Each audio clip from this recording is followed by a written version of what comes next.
Dengan mempelajari Sirah Nabawiyah, maka makin menambah kecintaan kepadanya. Semoga yang subscribe juga dimudahkan jalannya menuju surga. Silahkan tekan tombol like supaya postingan ini semakin tersebar. Dan tulis doa serta hajat pemirsa di kolom komentar. Semoga semakin banyak yang mengaminkan, maka semakin cepat terkabul. Nabi Sulaiman alaihi salam adalah manusia terkaya sepanjang sejarah kehidupan manusia di muka bumi. Dalam beberapa kitab suci seperti Al-Quran, Alkitab, dan Injil, Nabi Sulaiman alaihi salam dijelaskan sebagai manusia terkaya yang pernah hidup di muka bumi. Tidak ada satupun manusia yang bisa mengalahkan total kekayaannya hingga hari kiamat tiba. Para arkeolog telah menemukan situs peninggalan sejarah Islam yang mengungkap total kekayaan Nabi Sulaiman alaihi salam. Erez bin Yosef, seorang profesor sekaligus peneliti, ia menyatakan bahwa 3.000 tahun yang lalu Nabi Sulaiman alaihi salam diperkirakan memiliki kekayaan senilai 2,2 triliun US dollar. Dan apabila dikonversikan dengan nilai mata uang dolar hari ini, jika dirupiahkan, maka nilainya setara dengan 32.891.870 triliun rupiah. Profesor itu juga menjelaskan bahwa kekayaan Nabi Sulaiman alaihi salam berasal dari dua sumber, yakni istana kerajaan dan tambang tembaga. Nilai itu berkali-kali lipat lebih banyak dari total kekayaan negara Indonesia yang hanya mencapai 11.454 triliun per 30 Desember 2021. Nabi Sulaiman alaihi salam memiliki beberapa mukjizat.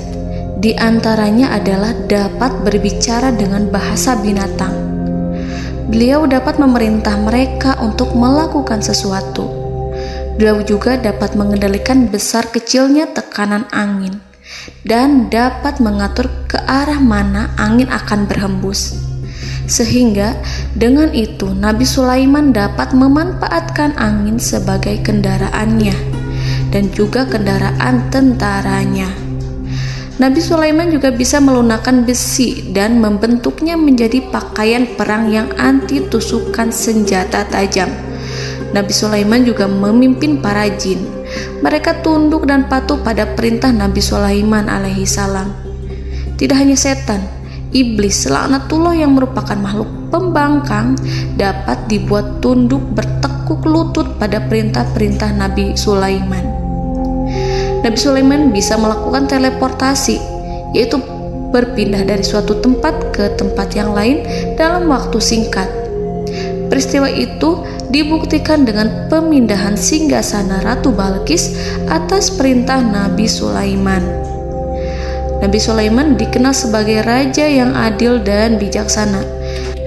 Nabi Sulaiman diberkahi kecerdasan yang luar biasa untuk menyatu padukan segenap kekuatan yang Allah berikan kepadanya.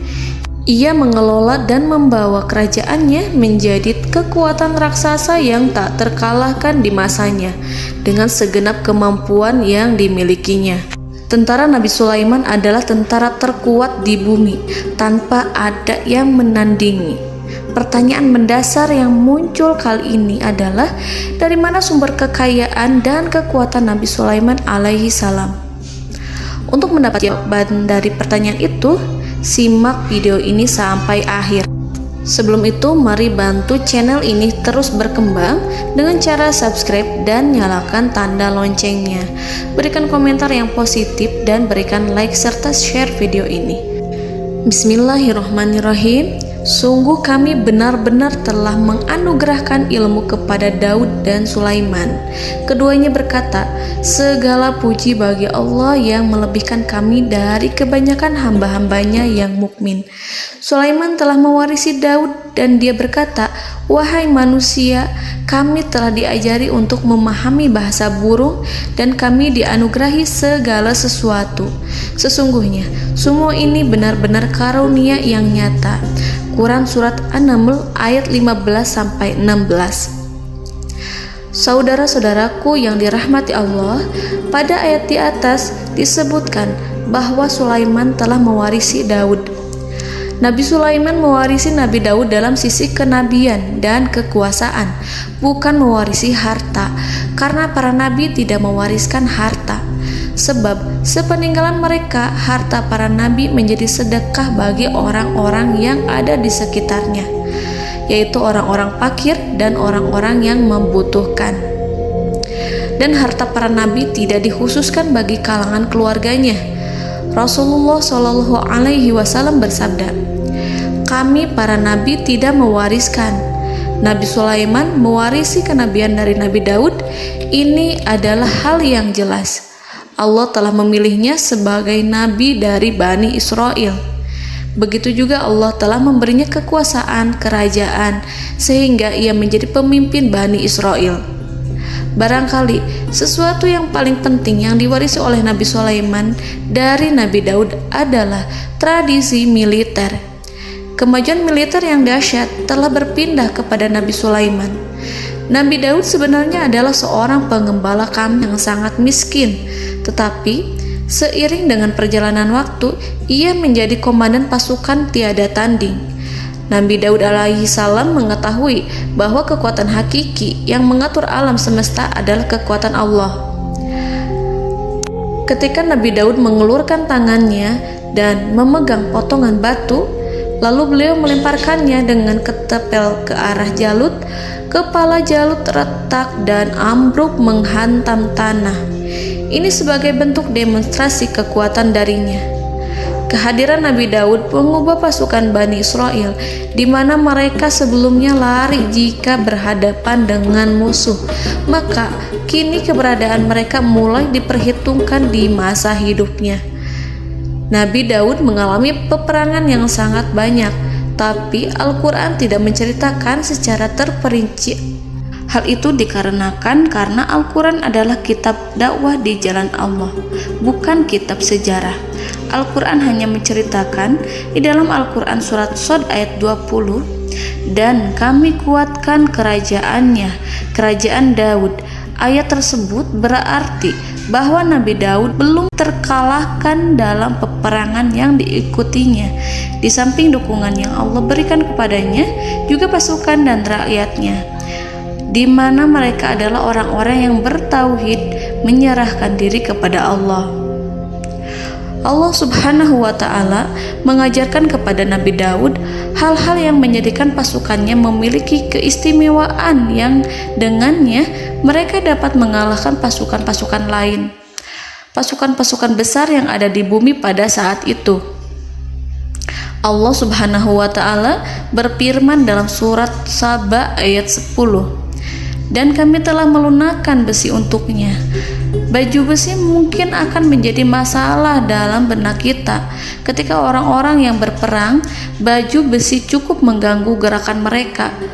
Kita bisa membayangkan ketika ada dua orang berperang, salah satu dapat bergerak bebas, sementara yang lainnya tidak leluasa bergerak karena tertahan dengan pakaiannya. Namun, dengan kekuasaan Allah, Nabi Daud dapat melunakkan besi dan membuat baju besi yang ringan, yang mudah untuk digunakan. Ini adalah kemajuan penting yang Allah berikan kepada Nabi Daud dan tentaranya.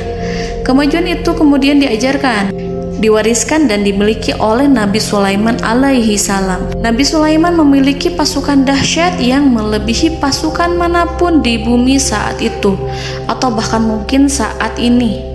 Bahkan Allah menambahkan karunia-Nya kepada Nabi Sulaiman yang disebutkan dalam Al-Quran surat An-Naml ayat 16. "Dan Sulaiman telah mewarisi Daud, dan dia berkata, 'Wahai manusia, kami telah diberi pengertian tentang suara burung, dan kami diberi segala sesuatu. Sesungguhnya, ini benar-benar suatu karunia yang nyata.'" Saudara-saudaraku yang dirahmati Allah, pada suatu hari Nabi Sulaiman alaihi salam menengadahkan tangannya dan berdoa kepada Allah Subhanahu wa ta'ala. Antara hati Nabi dan Allah tidak ada penghalang, tidak ada jarak, tidak ada sekatan waktu, tidak ada satupun dari para nabi yang berdoa kepada Allah kecuali doanya pasti dikabulkan. Doa Nabi Sulaiman alaihi salam direkam dalam Al-Quran surat Shad ayat 35. Nabi Sulaiman berkata, "Ya Tuhanku, ampunilah aku, anugerahkanlah kepadaku kerajaan yang tidak dimiliki oleh seorang pun sesudahku." Nabi Sulaiman menginginkan dari Allah sesuatu kerajaan yang belum pernah diperoleh oleh siapapun setelahnya. Allah Subhanahu wa ta'ala mengabulkan doa Nabi Sulaiman dan memberinya kerajaan tersebut. Nabi Sulaiman mewarisi kekuasaan, kenabian, hikmah ilmu dari Nabi Daud alaihi salam. Orang-orang menyebut Nabi Sulaiman Al-Hakim, Sulaiman yang bijaksana. Kebijaksanaan Nabi Sulaiman tidak terbatas pada keadilannya di tengah-tengah manusia dan juga kasih sayangnya kepada mereka. Namun, kebijaksanaan Nabi Sulaiman juga berlaku di kalangan burung dan binatang lainnya. Nabi Daud juga mengenal bahasa burung, tetapi Nabi Sulaiman dapat berbicara dengan bahasa burung. Bahkan, ia dapat menggantikannya sebagai pembantunya. Ketika Nabi Daud bertasbih di gunung, burung-burung serta binatang buas ikut bertasbih bersamanya. Bahkan angin pun berhenti untuk mendengarkan tasbih itu. Sedangkan Nabi Sulaiman alaihi salam, Allah Subhanahu wa ta'ala memberinya karunia lebih dari itu, di mana binatang-binatang buas tunduk padanya, begitu juga angin dan burung. Saudara-saudaraku yang dirahmati Allah, Nabi Sulaiman alaihi salam mampu mendengarkan bisikan semut yang berbicara kepada sesama mereka. Bahkan ia mampu memerintahkan semut tersebut sehingga semut itu menjadi taat pada perintahnya. Pasukan Nabi Sulaiman memiliki kekuatan yang sangat dahsyat. Belum pernah ada di dunia ini satu pasukan pun yang memiliki kekuatan seperti itu. Kekuatan Nabi Sulaiman berasal dari beberapa kombinasi yang sangat mengagumkan, sehingga karenanya ia tidak dapat tertandingi. Kekuatan itu terdiri dari manusia, binatang-binatang, jin, dan lain sebagainya. Kita mengetahui bahwa jin adalah makhluk Allah dan manusia tidak mampu melihatnya atau menghadirkannya atau meminta pertolongan kepadanya. Sedangkan Nabi Sulaiman telah diberi Allah suatu kemampuan untuk menundukkan jin, mempekerjakan mereka sebagai tentara di tengah-tengah peperangan. Bahkan ia mampu menjadikan mereka sebagai pekerja-pekerja kasar di kerajaannya saat tidak ada peperangan. Oleh sebab itu, ketika ada pasukan lain yang mencoba melawan pasukan Nabi Sulaiman, mustahil mereka akan mendapatkan kemenangan. Bahkan pasukan Nabi Sulaiman diperkuat oleh pasukan burung. Burung di pasukan Nabi Sulaiman memerankan tugas penting, yaitu menjadi agen intelijen. Kita mengetahui bahwa peranan informasi saat peperangan adalah hal yang penting. Dari informasi tersebut, pasukan dapat mengetahui keadaan lawannya. Demikianlah peranan burung pada pasukan Sulaiman. Ia terbang di tengah-tengah musuh. Kemudian, ia kembali kepada Nabi Sulaiman untuk menyampaikan berita tentang keadaan lawannya. Di samping jin dan burung, Allah juga menundukkan angin untuk Nabi Sulaiman. Nabi Sulaiman dapat memerintahkan angin dan ia mampu untuk menaiki angin tersebut. Dalam Al-Quran surat Shad ayat 36-40, Allah Subhanahu wa ta'ala berfirman, "Kami tundukkan kepada angin yang berhembus dengan baik menurut kemana saja yang dikehendaki Sulaiman. Dan kami tundukkan pula kepadanya setan-setan, semuanya ahli bangunan dan penyelam, dan setan yang lain yang terikat dalam belenggu. Inilah anugerah kami, maka berikanlah kepada orang lain atau tahanlah untuk dirimu tanpa perhitungan, dan sesungguhnya dia mempunyai kedudukan yang dekat pada sisi kami dan tempat kembali yang baik." Saudara-saudaraku yang dirahmati Allah, Allah Subhanahu wa Ta'ala juga memberikan kemampuan yang tak seorang pun dari para nabi mendapatkannya, yaitu kemampuan untuk memerintah setan. Setan adalah salah satu bagian dari jin. Ia adalah kelompok yang celaka dari bangsa jin. Kelompok ini sebenarnya tidak mampu dikuasai oleh manusia. Bahkan jin yang soleh tidak dapat mengatur setan. Adapun Nabi Sulaiman, Allah telah memberinya kekuasaan untuk menundukkan setan dan mempekerjakannya, bahkan mengikatnya dengan rantai serta menghukumnya jika ia menentang pada perintahnya. Setan membangun untuk Sulaiman istana-istana, patung-patung dan alat-alat perang. Bahkan setan-setan itu menyelam ke dasar lautan untuk mengeluarkan permata dan yakut untuk Sulaiman. Jika di antara setan yang menentang perintahnya, maka Nabi Sulaiman alaihi salam mengikatnya dengan rantai. Ini semua menunjukkan kekayaan Nabi Sulaiman dan kekuasaannya, di mana ia mampu mengatur banyak makhluk di bumi ini. Tentu saja, kemampuan itu semua adalah atas izin dari Allah Subhanahu wa Ta'ala sebagai mukjizat darinya. Allah Subhanahu wa Ta'ala berfirman dalam Al-Quran surat Saba ayat 12, dan sebagian dari jin adalah yang bekerja di hadapannya di bawah kekuasaannya dengan izin Tuhannya, dan siapa yang menyimpang di antara mereka dari perintah kami, maka kami rasakan kepadanya azab neraka yang apinya menyala-nyala.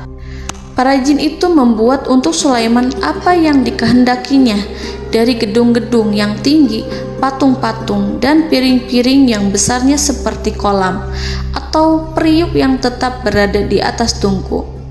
Saudara-saudaraku yang dirahmati Allah, Nabi Sulaiman yang bijaksana adalah penguasa yang tak tertandingi di muka bumi.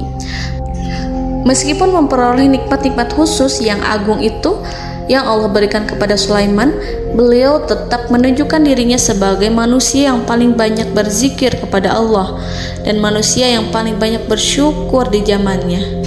Saudara-saudaraku yang dirahmati Allah, sebagaimana Allah Subhanahu wa Ta'ala memberikan nikmat kepada ayahnya Nabi Daud alaihi salam, di mana ia mampu melunakkan besi, dan Allah mengajarinya bagaimana cara mencairkan besi, maka Nabi Sulaiman alaihi salam dapat memanfaatkan tembaga yang cair untuk peperangan.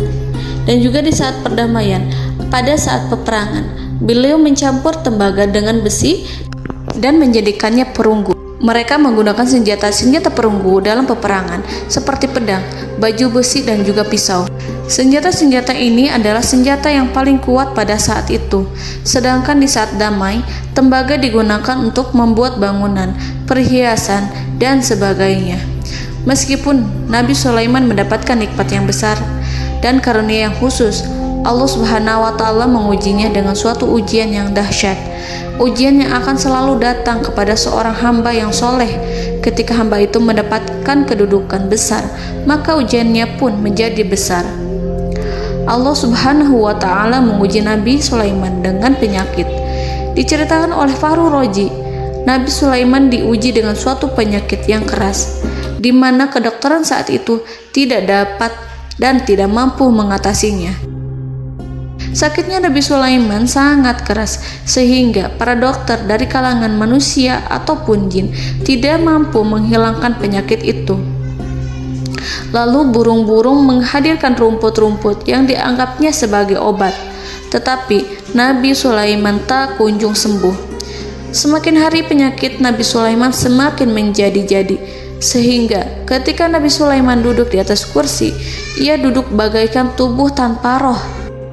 Seakan-akan ia mati karena saking keras penyakit yang dideritanya. Sakit yang diderita oleh Nabi Sulaiman alaihi salam berlangsung sangat lama. Namun Nabi Sulaiman tidak henti-hentinya berzikir kepada Allah dan meminta kesembuhan kepadanya, serta selalu beristighfar dan mengungkapkan rasa cinta kepadanya. Selesailah ujian Allah terhadap hambanya Nabi Sulaiman. Beliau pun sembuh Nabi Sulaiman merasakan kembali kesehatannya setelah ia mengetahui segala kejayaan dan segala kekuasaan serta segala kebesarannya tidak lagi mampu menghilangkan penyakit yang dideritanya kecuali jika Allah menghendaki. Saudara-saudaraku yang dirahmati Allah, Nabi Sulaiman telah membangun tempat ibadah, tempat sujud, sehingga manusia menyembah Allah di dalamnya. Orang-orang yang membangunnya berjumlah puluhan ribu orang. Tentu setiap kelompok dari mereka memiliki pekerjaan masing-masing. Di antara mereka ada yang mencairkan tembaga, di antara mereka ada yang tukang pahat, ada yang tukang ukir, ada yang membelah batu, ada yang memotong kayu, ada yang mendatangkan rumput-rumput dari Libanon, ada yang mendatangkan emas dan menjadikannya lempengan-lempengan yang mengkilat untuk menutupi kayu serta untuk melapisi dinding-dinding. Bahkan golongan jin pun membantu membangun tempat tersebut, tentu dengan perintah dan bimbingan Nabi Sulaiman. Mereka membuat patung-patung yang besar, membuat bejana yang besar untuk tempat makan para tentara dan pekerja, yaitu bejana seperti gunung. Karena saking berat dan besarnya, mereka juga membuat tempat-tempat minum yang besarnya seperti kolam. Nabi Sulaiman mengawasi para pekerjanya dan juga mengurusi masyarakatnya, di mana beliau mengenali problem mereka dan berusaha memecahkannya. Beliau juga mengawasi pasukan dari kalangan binatang dan burung. Beliau mengetahui apabila ada satu di antara mereka yang tidak datang, kemana ia pergi serta mengapa ia pergi. Nabi Sulaiman menguasai pengetahuan itu semua. Nabi Sulaiman bukan hanya mengetahui problem tentara-tentaranya dari kalangan manusia ataupun tentaranya dari kalangan burung, namun ia juga menunjukkan kasih sayang terhadap semut, di mana beliau mendengar bisikannya dan tidak suka untuk menginjaknya. Nabi Sulaiman selalu menundukkan kepalanya ke bumi sebagai bentuk rasa rendah diri dan syukur kepada Allah.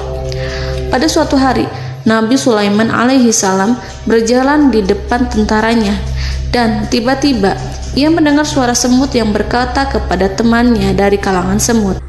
Hal itu terekam dalam Al-Quran surat An-Naml ayat 18-19.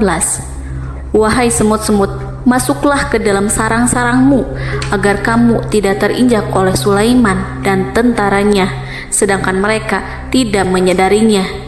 Nabi Sulaiman alaihi salam tersenyum mendengar itu dan ia berdoa, "Ya Allah, ya Tuhanku, berilah aku ilham untuk tetap mensyukuri nikmat-Mu yang telah Engkau anugerahkan kepadaku dan kepada kedua orang ibu bapakku, dan untuk mengerjakan amal soleh yang Kau ridhoi, dan masukkanlah aku ke dalam rahmat-Mu, ke dalam golongan hamba-hamba-Mu yang soleh." Saudara-saudaraku yang dirahmati Allah, meskipun Nabi Sulaiman mendapatkan kekuasaan dan memiliki tentara yang besar, namun beliau menunjukkan kasih sayang terhadap bangsa semut. Beliau mendengarkan bisikannya dan melihat semut yang ada di depannya. Oleh karena itu, tak mungkin baginya untuk menginjak golongan semut itu. Nabi Sulaiman bersyukur kepada Allah telah memberinya nikmat, yaitu nikmat rahmat dan kasih sayang. Di samping itu, Nabi Sulaiman alaihi salam adalah orang paling kaya di dunia. Istananya terbuat dari kayu gaharu yang memiliki wangi harum. Istananya terbuat dari emas yang terkadang dari kristal. Beliau juga memiliki kursi besar yang terbuat dari emas dan permata. Istana Nabi Sulaiman merupakan istana yang paling besar di dunia. Nabi Sulaiman menggunakan pakaian dari emas dan permata. Meskipun demikian, Nabi Sulaiman tetap menunjukkan sebagai hamba yang berserah diri dan rendah diri di hadapan Allah Subhanahu wa Ta'ala. Nabi Sulaiman yang merendahkan diri di hadapan Allah, ia selalu sujud kepada Allah sebagaimana ayahnya yang selalu bertasbih pada Allah. Nabi Sulaiman selalu melantunkan lagu-lagu cinta ilahi dan hanya memuji Allah Subhanahu wa Ta'ala. Pada suatu hari, Nabi Sulaiman alaihi salam mengeluarkan perintah kepada pasukannya untuk bersiap-siap. Kemudian, Nabi Sulaiman keluar dan memeriksa pasukannya satu demi satu. Kelompok yang pertama adalah kelompok manusia. Nabi Sulaiman memperhatikan kesiapan mereka. Lalu Nabi Sulaiman mengeluarkan perintah-perintah kepada mereka. Kemudian Nabi Sulaiman memeriksa kelompok jin dan menyampaikan perintahnya kepada mereka. Beliau memenjarakan jin yang tampak bermalas-malasan saat bekerja. Lalu beliau memeriksa binatang dan berkata kepada mereka, apakah mereka sudah makan dengan baik? Apakah mereka tidur dengan nyenyak? Apakah ada yang mengadu pada mereka, misalkan karena penyediaan makanan yang tidak layak? Apakah ada di sana yang sakit dan lain sebagainya? Ketika Nabi Sulaiman merasa puas dengan semuanya, Nabi Sulaiman memasuki tenda tempat berkumpulnya para burung. Nabi Sulaiman alaihissalam kemudian memasuki tenda tersebut, mengamati keadaan di sekitarnya, sehingga beliau mengetahui bahwa ada satu burung yang tidak hadir, yaitu burung hudhud. Mengapa aku tidak melihat burung hudhud? Burung-burung yang lain tampak terdiam sebagai penghormatan, dan mereka mendengarkan apa yang akan dikatakan pemimpin mereka. Nabi Sulaiman mengarahkan pandangannya pada semua burung dan tidak menemukan burung hudhud di antara mereka. Tak seekor burung pun yang mengetahui keberadaannya. Burung hudhud absen pada apel wajib kali ini. Nabi Sulaiman mulai menampakkan kemarahannya. Tiba-tiba, seekor burung kecil memberanikan diri untuk berkata kepada Nabi Sulaiman, Wahai Nabi yang mulia, seharusnya Hudhud ada bersamaku kemarin untuk melaksanakan tugas penyelidikan. Ia adalah pemimpin misi itu. Namun, burung Hudhud belum datang. Oleh karena itu, aku tidak pergi bersamanya. Burung itu tampak gemetar. Nabi Sulaiman mengetahui bahwa Hudhud tidak hadir dan tak seorang pun mengetahui kemana ia pergi. Burung hudhud pergi tanpa izin terlebih dahulu. Dalam keadaan marah, Nabi Sulaiman berkata, "Sungguh aku benar-benar akan mengazabnya dengan azab yang sangat keras atau benar-benar menyembelihnya, kecuali jika ia benar-benar datang kepadaku dengan alasan yang jelas." Kawanan burung-burung mengetahui bahwa Nabi Sulaiman sedang marah dan telah menetapkan untuk menyiksa burung hudhud atau menyembelihnya atau justru memaafkannya dengan syarat ia datang dengan membawa alasan yang dapat menyelamatkannya, atau dengan kata lain, burung hudhud dapat memastikan bahwa ia melaksanakan tugas yang penting. Nabi Sulaiman menunjukkan kemarahan yang besar sehingga siapapun akan merasa takut kepada Nabi Sulaiman yang marah. Nabi Sulaiman kemudian pergi dari tempat burung tersebut. Nabi Sulaiman masih memikirkan keadaan burung hudhud. Seharusnya burung hudhud menjadi bagian penting dari badan intelijen. Apakah ia pergi untuk menyingkap suatu, atau apakah ia pergi hanya untuk bermain-main? Nabi Sulaiman telah memperhatikan dan mengetahui bahwa burung hudhud adalah seekor burung yang cerdik dan juga fasih berbicara. Terkadang Nabi Sulaiman mendapati burung hudhud sedang bermain-main dan menunda-nunda pekerjaannya. Namun ketika Nabi Sulaiman melihatnya, burung hudhud memahami bahwa perbuatannya tidak benar. Oleh karena itu, ia tidak boleh menyampur adukan antara waktu serius dan waktu bermain. Tidak lama setelah itu, burung hudhud tiba di tempat para burung. Burung-burung yang lain berkata kepadanya, "Wahai hudhud, pergilah engkau ke tempat Nabi Sulaiman. Jika ia mengetahui bahwa engkau telah sampai, jiwamu benar-benar terancam." Mendengar itu, burung hudhud segera beranjak. Ia terbang menemui Nabi Sulaiman. Pada waktu itu, Nabi Sulaiman sedang duduk bersama tentaranya yang lain. Burung hudhud berdiri. Ia telah merencanakan untuk memulai pembicaraan dengan Nabi Sulaiman sebelum Nabi Sulaiman bertanya kepadanya kemana dia pergi. Ini sebagai bukti bahwa hudhud telah melaksanakan suatu tugas yang penting. Dalam Al-Quran Surat An-Naml ayat 22, burung hudhud berbicara, "Aku telah mengetahui sesuatu yang kamu belum mengetahuinya, dan kubawa kepadamu dari negeri Saba suatu berita penting yang diyakini seakan-akan burung hudhud hendak berkata, 'Aku adalah hudhud yang miskin, tapi aku mengetahui apa yang tidak engkau ketahui, dan aku telah datang kepadamu dari kerajaan Saba dengan membawa berita yang sangat penting.'"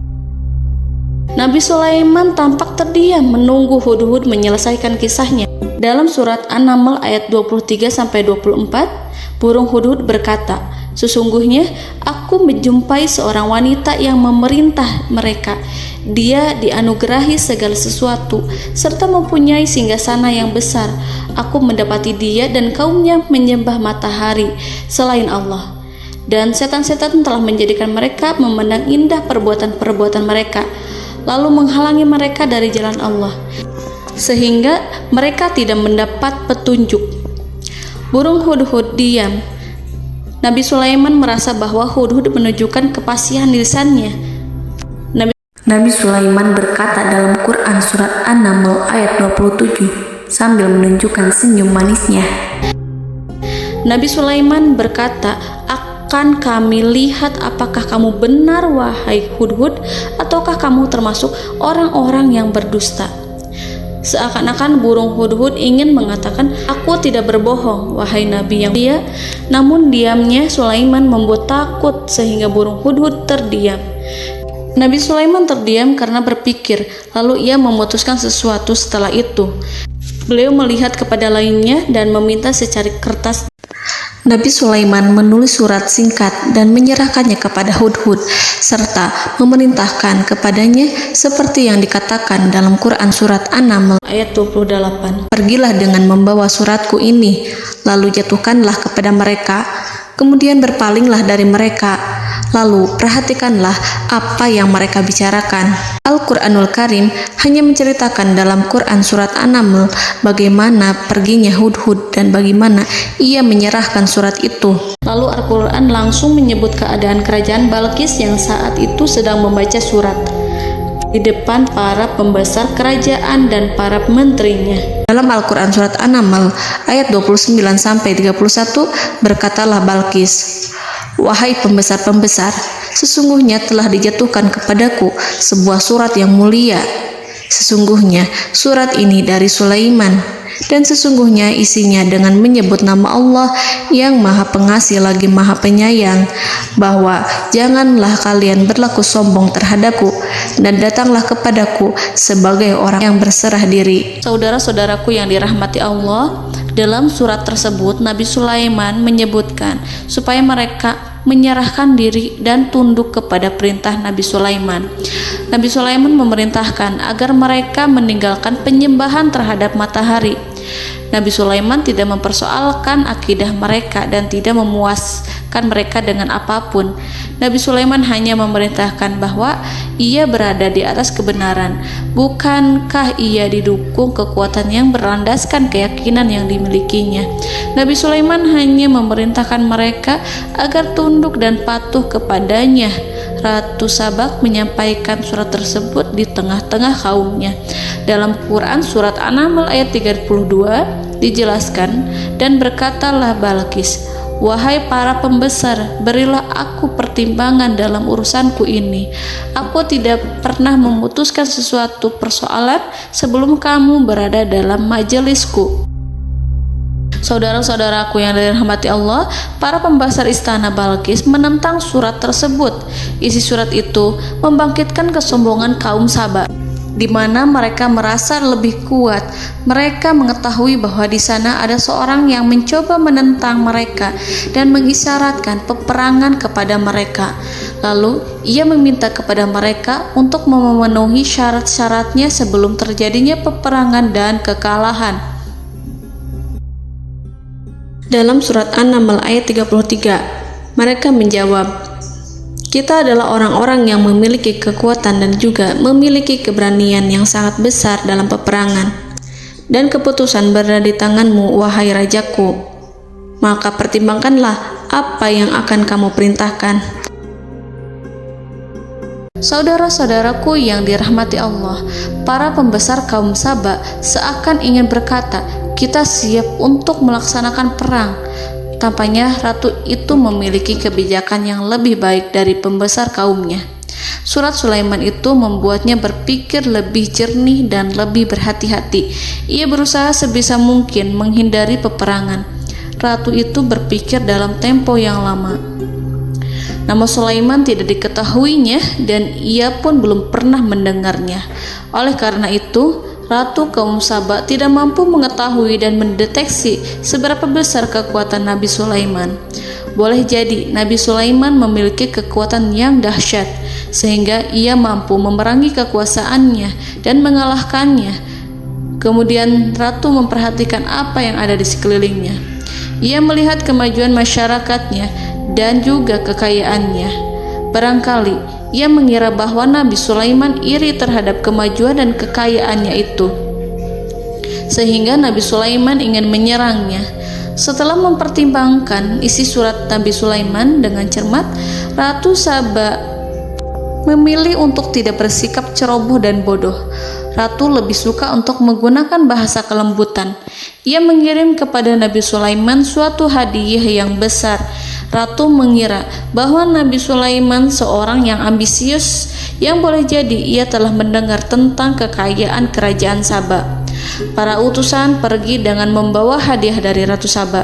Ratu berharap agar mereka dapat memasuki kerajaan Nabi Sulaiman dan akan mengetahui kondisi kerajaannya. Saat mereka pulang, Ratu ingin mendengar secara langsung dari mereka tentang bagaimana keadaan kaum Nabi Sulaiman dan pasukannya. Setelah mendapatkan informasi yang cukup, maka Ratu Balqis dapat membuat sesuatu keputusan yang tepat. Ratu menyembunyikan apa yang terlintas dalam pikirannya, lalu ia berbicara kepada pembesar istananya bahwa ia dapat menyingkap niat jahat Raja Sulaiman melalui cara mengirimkan hadiah kepadanya.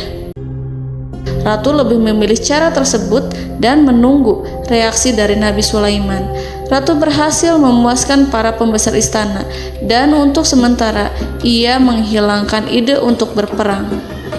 Karena para raja jika menyerang suatu desa, maka pemimpin desa tersebut adalah orang yang paling banyak mendapatkan kehinaan. Akhirnya, para pembesar kaumnya merasa puas dengan pikiran Ratu Balqis. Saudara-saudaraku yang dirahmati Allah, dalam surat An-Naml ayat 34-35 dijelaskan, Ratu Balqis berkata, "Sesungguhnya raja-raja apabila memasuki suatu negeri, niscaya mereka akan membinasakannya dan menjadikan penduduknya yang mulia menjadi hina.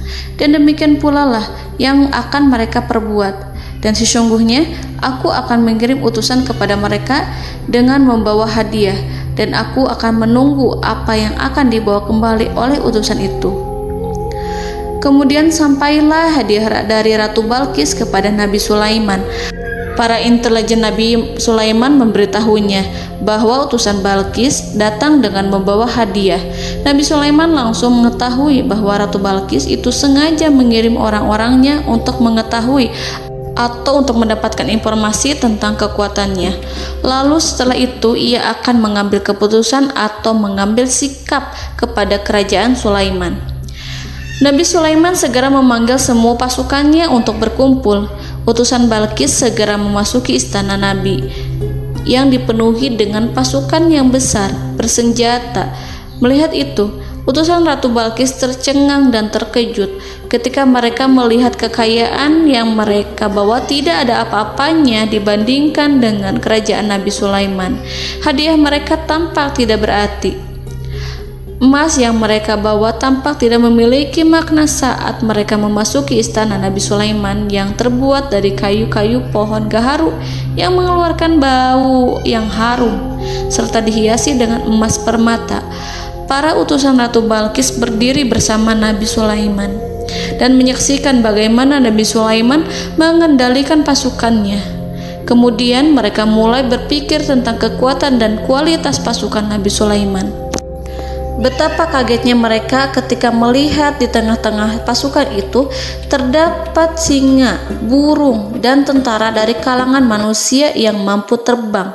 Mereka pun sadar bahwa mereka di hadapan pasukan yang tiada tandingannya. Selesailah demonstrasi pasukan Nabi Sulaiman. Kemudian para utusan ratu dipersilahkan maju ke tempat hidangan makanan. Para utusan itu sangat terkejut ketika melihat berbagai macam makanan dari penjuru dunia ada di depannya. Dan di antara makanan itu terdapat pula makanan yang biasa ditemukan di negeri mereka. Tetapi mereka melihat bahwa makanan itu memiliki rasa yang lebih istimewa. Selain itu, piring-piring yang ada di depan mereka terbuat dari emas dan mereka dilayani oleh laki-laki yang berhias dengan emas. Di meja makan itu terdapat burung, ikan laut, dan berbagai macam daging yang mereka tidak mampu lagi membedakan daging apa itu. Nabi Sulaiman tidak makan bersama mereka, tapi beliau makan dengan menggunakan piring yang terbuat dari kayu. Beliau memakan roti yang kering yang dicampur dengan minyak. Inilah makanan yang dipilih Nabi Sulaiman. Makan bersama mereka dalam keadaan diam, mereka merasa kehadiran Nabi Sulaiman menciptakan suatu wibawa yang luar biasa. Selesai perjamuan itu, lalu dengan sangat malu mereka menyerahkan hadiah dari Ratu Balqis kepada Nabi Sulaiman. Hadiah itu berupa emas yang bagi mereka hadiah itu sangat bernilai tinggi. Tapi di sini hadiah itu tampak kecil di hadapan kekayaan-kekayaan Nabi Sulaiman yang sangat mengagumkan. Nabi Sulaiman memperhatikan hadiah dari Ratu Balqis itu dan berkata dalam Quran surat An-Naml ayat 36, "Maka apa yang diberikan Allah kepadaku lebih baik daripada apa yang diberikannya kepadamu, tetapi kamu merasa bangga dengan hadiahmu." Saudara-saudaraku, Raja Sulaiman menyingkap dengan kata-katanya yang singkat itu penolakannya terhadap hadiah mereka. Ia memberitahu utusan itu bahwa ia tidak menerima hadiah tersebut. Ia tidak merasa puas dengan hadiah itu. Yang membuatnya puas hanyalah, "Janganlah kalian berlaku sombong terhadapku dan datanglah kepadaku sebagai orang-orang yang berserah diri." Lalu Nabi Sulaiman berkata kepada mereka dengan pelan. Hal itu diabadikan dalam Al-Quran surat An-Naml ayat 37. "Kembalilah kepada mereka. Sungguh kami akan mendatangi mereka dengan bala tentara yang mereka tidak kuasa melawannya. Dan pasti kami akan mengusir mereka dari negara itu, yaitu negeri Saba, dengan terhina. Dan mereka akan menjadi tawanan-tawanan yang hina." Saudara-saudaraku yang dirahmati Allah, Nabi Sulaiman kemudian meninggalkan para utusan ratu setelah terlebih dahulu mengancam mereka. Para utusan itu berharap agar Nabi Sulaiman mau menunggu kunjungan Ratu Balqis yang akan membawa misi perdamaian. Akhirnya, sampailah para utusan Ratu Balqis ke negeri Saba. Mereka segera menuju istana sang ratu. Mereka memberitahu bahwa negeri mereka ada di ujung tanduk. Mereka menceritakan kepada ratu tentang kekuatan Nabi Sulaiman dan tidak mungkin bagi mereka mampu melawannya.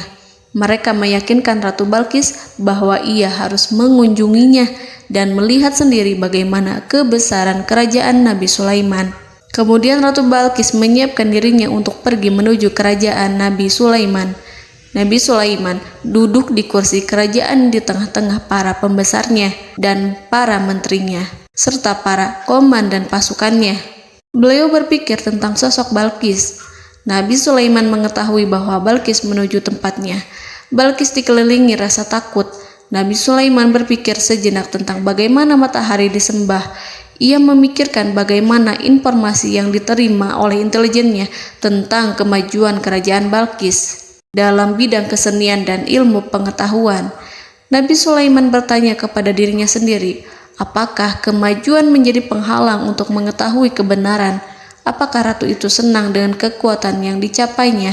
Dan ia membayangkan bahwa kekuatannya adalah segalanya. Dengan kemajuan yang dimilikinya, Nabi Sulaiman ingin membuat kejutan agar ratu mengetahui bahwa Islam yang diyakini oleh Nabi Sulaiman adalah satu-satunya yang mampu mendatangkan kemajuan dan kekuatan yang hakiki, sehingga ia dapat membandingkan antara keyakinannya dalam menyembah matahari beserta kemajuan yang dicapainya dengan keyakinan Nabi Sulaiman beserta kemajuan yang diraihnya. Saudara-saudaraku yang dirahmati Allah, para mata-mata Nabi Sulaiman telah memberitahunya bahwa hal yang sangat disegani dan dikagumi oleh kaum Balqis adalah kerajaan Saba, yaitu singgasana Ratu Balqis. Singgasana itu terbuat dari emas dan batu delima. Singgasana tersebut dijaga oleh penjaga yang sangat disiplin, di mana mereka tidak pernah lalai sedikit pun. Oleh karena itu, sangat tepat apabila Nabi Sulaiman menghadirkan singgasananya di sini, di kerajaannya. sehingga ketika ratu tiba, maka ia dapat duduk di atasnya. Nabi Sulaiman ingin membuat kejutan kepadanya dan menunjukkan bahwa kemampuannya tersebut yang berlandaskan pada keislaman. Nabi Sulaiman melakukan yang demikian itu dengan harapan agar si ratu tunduk kepadanya. Ide itu terlintas dalam diri Nabi Sulaiman. Lalu ia mengangkat kepalanya dan menoleh kepada anak buahnya. Hal itu diabadikan dalam Quran Surat An-Naml ayat 38. Wahai para pembesar, siapakah di antara kamu sekalian yang sanggup membawa singgasananya kepadaku sebelum mereka datang kepadaku sebagai orang-orang yang berserah diri? Saudara-saudaraku, perhatikanlah ungkapan pikiran Nabi Sulaiman tersebut.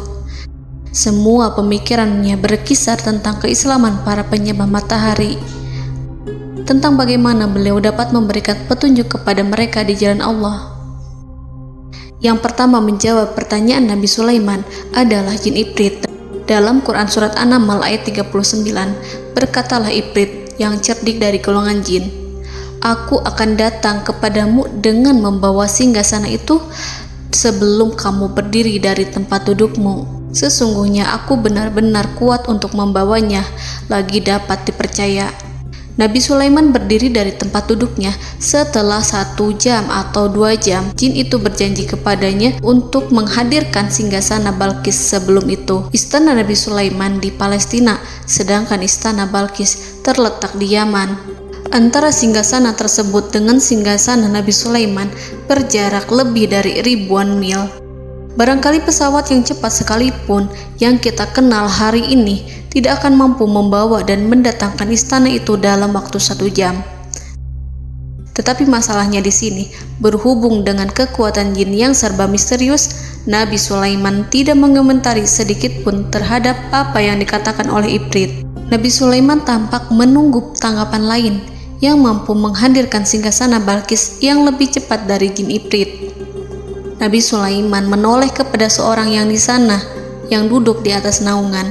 Hal itu diceritakan dalam Al-Quran Surat An-Naml ayat 40. Berkatalah seseorang yang mempunyai ilmu dari Alkitab, "Aku akan membawa singgasana itu kepadamu sebelum matamu berkedip." Maka tatkala Sulaiman melihat singgasana itu terletak di hadapannya, ia pun berkata, "Ini termasuk karunia Tuhanku untuk menguji aku, apakah aku akan bersyukur atau mengingkari nikmatnya? Dan barang siapa yang bersyukur, maka sesungguhnya dia bersyukur untuk kebaikan dirinya sendiri. Dan barang siapa yang ingkar, maka sesungguhnya Tuhanku maha kaya lagi maha mulia." Saudara-saudaraku, belum lama seseorang yang mempunyai ilmu dari Alkitab menyatakan kalimatnya, sehingga singgasana itu tiba-tiba ada di depan Nabi Sulaiman, yang mampu menghadirkan singgasana itu lebih cepat dari kedipan mata. Al-Quranul Karim tidak menyingkap kepribadian seseorang yang menghadirkan singgasana itu. Al-Quran hanya menggarisi bahwa orang itu mempunyai ilmu dari Alkitab. Al-Quran tidak menjelaskan kepada kita apakah ia seorang malaikat ataukah manusia ataukah jin. Al-Quran sengaja tidak menyingkap hakikat kitab yang dimaksud. Saudara-saudaraku yang dirahmati Allah, setelah melihat singgasana itu, Nabi Sulaiman bersyukur kepada Allah. Ia mulai memperhatikan singgasana sang ratu. Singgasana tersebut merupakan simbol pembangunan dan juga kemajuan. Tetapi nampaknya ia hanya sesuatu yang biasa saja jika dibandingkan dengan kekuasaan dan kebesaran ciptaan yang dibuat oleh manusia dan jin di kalangan istana Nabi Sulaiman. Nabi Sulaiman memikirkan dalam tempo yang sangat lama singgasana Ratu Balkis itu. Kemudian beliau memerintahkan agar singgasana itu diperbaiki, sehingga saat Ratu Balkis datang, dia akan mengujinya. Apakah Ratu Balkis dapat mengenali singgasananya ataukah tidak? Dalam Al-Quran Surat An-Naml ayat 41, Nabi Sulaiman berkata, "Ubahlah baginya singgasananya, maka kita akan melihat apakah dia mengenal ataukah dia termasuk orang-orang yang tidak mengenalnya." Saudara-saudaraku yang dirahmati Allah, Nabi Sulaiman memerintahkan agar dibangun istana yang akan digunakan untuk menyambut Ratu Balkis. Nabi Sulaiman memilih tempat di laut, dan ia memerintahkan agar dibangun suatu istana di mana sebagian besarnya terdiri dari air laut. Nabi Sulaiman memerintahkan agar lantainya itu terbuat dari kaca yang tebal dan kuat, sehingga orang-orang yang berjalan di atas istana itu akan dapat melihat di bawahnya ada ikan-ikan berwarna-warni yang berenang-renang. Dan mereka akan melihat rumput-rumput laut yang bergerak-gerak. Akhirnya, selesailah pembangunan istana itu. Saking bersihnya kaca lantainya, sehingga tampak di sana tidak ada kaca. Burung hudhud memberitahu Nabi Sulaiman bahwa Balkis telah sampai dekat kerajaannya. Kemudian Ratu Balkis datang. Al-Quran tidak menyebutkan keadaan Nabi Sulaiman saat menyambut Balkis, namun Al-Quran menunjukkan dua sikap Ratu Balkis. Yang pertama, bagaimana sikap Balkis ketika pertama kali melihat singgasananya yang datang mendahuluinya, padahal ia telah meninggalkan pengawalannya untuk tetap setia menjaga singgasananya itu. Keadaan kedua adalah keadaan di depan istana yang dibangun untuk penyambutan Balkis. Istana itu penuh dengan permata yang berenang-renang di bawahnya ikan-ikan. Dalam Quran Surat An-Naml ayat 42 dijelaskan, dan ketika Balkis datang, ditanyakanlah kepadanya, serupa inikah singgasanamu? Balkis menjawab, seakan-akan singgasana ini adalah singgasanaku. Kami telah diberi pengetahuan sebelumnya, dan kami adalah orang-orang yang berserah diri. Saudara-saudaraku, pada dialek di atas, Balkis melihat singgasananya dan ia tercengang saat mengetahui bahwa itu adalah singgasana miliknya. Namun kemudian ia mulai ragu karena melihat tidak sepenuhnya itu singgasana miliknya. Jika itu benar-benar miliknya, lalu bagaimana ia datang mendahuluinya? Dan bila bukan singgasananya, maka bagaimana Sulaiman dapat meniru sepersis dan seteliti itu? Padahal Sulaiman tidak pernah sekalipun ke kerajaannya. Nabi Sulaiman berkata saat melihat Balkis mengamati singgasananya, apakah ini singgasanamu? Balkis terlihat sangat kebingungan, namun setelah itu ia menjawab, sepertinya benar. Nabi Sulaiman berkata, kami telah diberi ilmu sebelumnya dan kami sebagai orang-orang muslim. Saudaraku yang dirahmati Allah, melalui pertanyaan Nabi Sulaiman ingin mengisyaratkan kepada Balkis agar ia membandingkan antara keyakinannya beserta ilmu yang dicapainya dengan keyakinan Nabi Sulaiman yang muslim beserta pengetahuan yang telah diraihnya. Penyembahan terhadap matahari dan pencapaian ilmu yang dicapai oleh Ratu Balkis tanpa tidak ada apa-apanya dibandingkan dengan ilmu Nabi Sulaiman dan keislaman. Nabi Sulaiman telah mendahuluinya dalam bidang ilmu karena keislamannya. Karena itu, sangat mudah baginya untuk mengungguli Balkis dalam ilmu-ilmu yang lainnya. Demikianlah yang disyaratkan dalam pertanyaan Nabi Sulaiman kepada Ratu Balkis. Ratu Saba itu mengetahui bahwa ini adalah singgasananya, di mana singgasana itu datang lebih dahulu daripada dirinya. Beberapa bagian darinya telah diubah saat Balkis masih di perjalanan menuju ke tempat Nabi Sulaiman. Ia berpikir kemampuan apa yang dimiliki Nabi Sulaiman. Ratu Balkis tercengang melihat apa yang disaksikannya, yang berupa buah dari keimanan Nabi Sulaiman dan hubungannya dengan Allah Subhanahu wa Ta'ala. Sebagaimana Balkis juga tercengang ketika melihat kemajuan di bidang ilmu pembangunan, seni, dan ilmu-ilmu yang lainnya. Maka ia tidak lebih kagum lagi saat melihat hubungan yang kuat antara keislaman Nabi Sulaiman dengan ilmunya, serta kemajuan yang diraihnya. Dalam Al-Quran Surat An-Naml ayat 43 dijelaskan, dan apa yang disembahnya selama ini selain Allah mencegahnya untuk melahirkan keislamannya, karena sesungguhnya ia terdahulu termasuk orang-orang yang kafir. Saudara-saudaraku yang dirahmati Allah, berguncanglah dalam benak Balkis ribuan hal ketika melihat keyakinan kaumnya runtuh di hadapan Nabi Sulaiman. Ia menyadari matahari yang disembahnya hanya merupakan ciptaan Allah, dan Allah lah yang menggerakkannya untuk hamba-hambanya. Lalu terbitlah matahari kebenaran dalam dirinya. Hatinya diterangi oleh cahaya baru yang tidak akan tenggelam seperti tenggelamnya matahari. Masa keislamannya hanya menunggu waktu. Ratu Balqis memilih waktu yang tepat untuk mengumumkan keislamannya. Allah Subhanahu wa Ta'ala berfirman dalam Quran Surat An-Naml ayat 44. Dikatakan kepadanya, masuklah ke dalam istana. Maka tatkala ia melihat lantai istana itu, dikiranya kolam air yang besar dan disingkapnya 2 betisnya. Berkatalah Sulaiman, sesungguhnya ia adalah istana licin yang terbuat dari kaca. Berkatalah Balqis, wahai Tuhanku, sesungguhnya aku telah berbuat zalim terhadap diriku dan aku berserah diri bersama Sulaiman kepada Allah Tuhan semesta alam. Saudara-saudaraku yang dirahmati Allah, dikatakan kepada Balqis, masuklah ke dalam istana. Ketika ia masuk, maka ia tidak menyaksikan adanya kaca, tetapi ia melihat air, sehingga ia mengira akan bersinggungan dengan air. Lalu ia menyingkapkan sedikit bajunya agar bajunya itu tidak basah.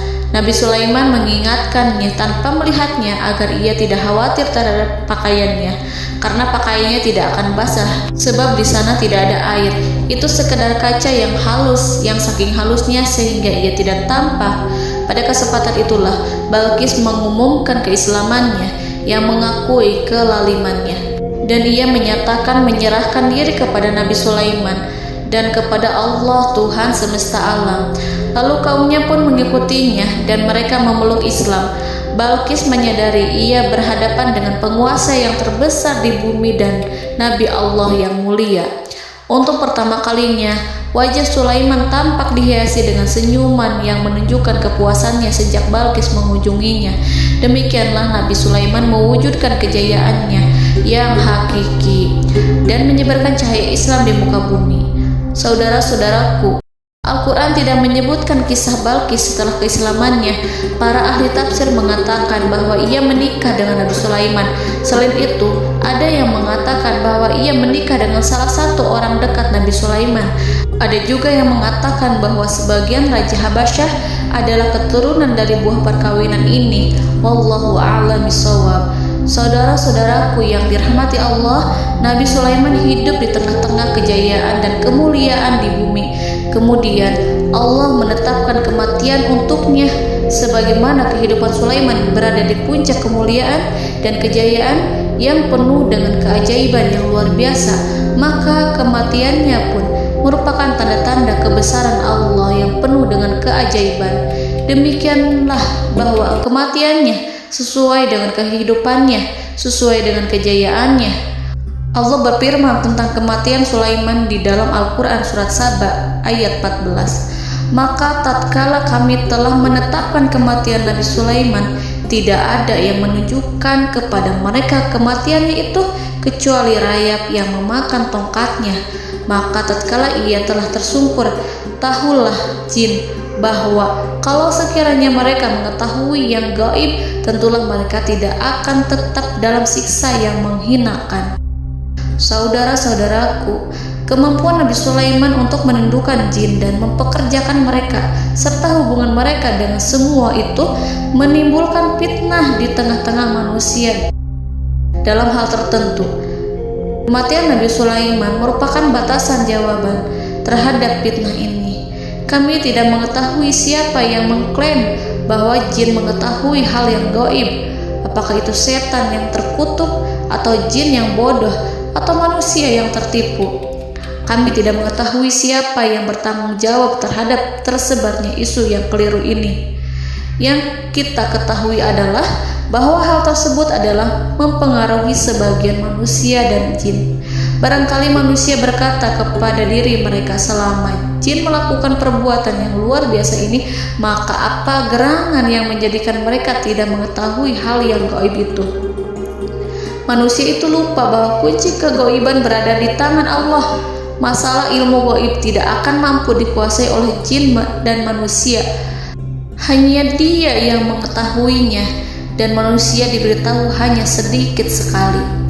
Saudara-saudaraku yang dirahmati Allah, seakan-akan Allah telah merencanakan bahwa kematian Sulaiman bertujuan untuk menghancurkan pemikiran itu, yaitu pemikiran bahwa jin mengetahui hal-hal yang gaib. Jin bekerja untuk Nabi Sulaiman selama beliau hidup, dan tatkala beliau meninggal, maka tugas mereka menjadi bebas. Nabi Sulaiman meninggal tanpa diketahui oleh jin, sehingga mereka tetap bekerja untuk mereka, tetap mengabdi kepada Sulaiman. Seandainya mereka mengetahui hal yang gaib, niscaya mereka tidak akan meneruskan pekerjaan mereka. Saudara-saudaraku, pada suatu hari Nabi Sulaiman memasuki mihrabnya untuk itikaf ibadah dan beribadah kepada Allah. Tak seorang pun yang berani mengganggu khalwatnya. Mihrab Sulaiman terletak di puncak gunung dan dindingnya terbuat dari permata. Pada suatu hari Nabi Sulaiman duduk bersandar pada tongkatnya dan ia tampak tenggelam dalam tafakur. Beliau berzikir pada Allah hingga rasa kantuk menguasainya. Lalu setelah itu malaikat maut menemuinya. Nabi Sulaiman pun meninggal. Beliau bersandar kepada tongkatnya. Jin melihatnya dan mengira bahwa beliau sedang sholat, sehingga mereka pun terus melanjutkan pekerjaannya. Berlalulah hari demi hari yang panjang. Datanglah rayap, yaitu semut kecil yang memakan kayu. Hewan itu mulai memakan tongkat Nabi Sulaiman. Rayap itu tampak lapar. Sebagian dari tongkat Nabi Sulaiman dimakan beberapa hari oleh rayap itu. Ketika yang dimakannya semakin bertambah, maka tongkat itu pun menjadi rusak dan kemudian jatuh dari tangan Nabi Sulaiman alaihi salam. Tubuh mulia itu kehilangan keseimbangan dan kemudian jatuh terhempas di bumi. Tatkala tubuh suci itu tersungkur, maka manusia segera menuju ke arahnya. Mereka menyadari dan mengetahui bahwa Nabi Sulaiman telah meninggal dalam waktu yang lama. Jin menyadari bahwa mereka tidak mengetahui hal yang gaib, dan manusia pun mengetahui hakikat ini. Seandainya jin mengetahui hal yang gaib, niscaya ia tidak akan meneruskan siksa yang hina. Mereka tidak akan bekerja kepada Sulaiman. Demikianlah Nabi Sulaiman alaihi salam meninggal dalam keadaan duduk dan sholat di mihrabnya. Lalu berita itu tersebar bagaikan api di bumi. Manusia, burung, dan binatang buas mengantarkan jenazah Nabi Sulaiman. Sekawanan burung tampak sedih dan menangis. Semua makhluk bersedih. Akhirnya tak seorang pun mengetahui bahasa burung di bumi. Meninggallah seorang yang memahami pembicaraan burung, binatang-binatang, jin, dan lain sebagainya. Burung-burung itu berkata, betapa beratnya kehidupan di tengah orang-orang yang tidak mengetahui pembicaraan kita. Allahu a'lam.